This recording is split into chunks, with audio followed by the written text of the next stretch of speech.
In this tutorial you will learn how to fix Epic Games Launcher error code LS-MF-01 and LS-0009 on Windows 11 and Windows 10. Open your Epic Games Launcher. Click on the little dots.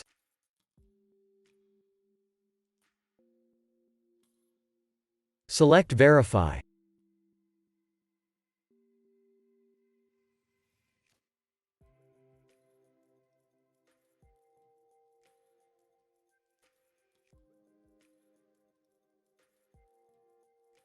Click on Downloads to see your game verification progress.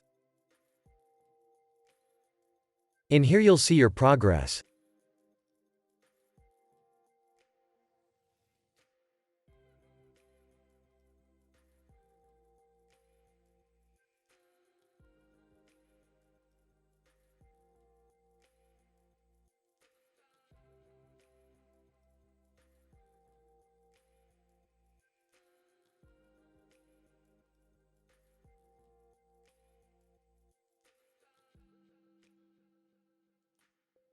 Now launch your game.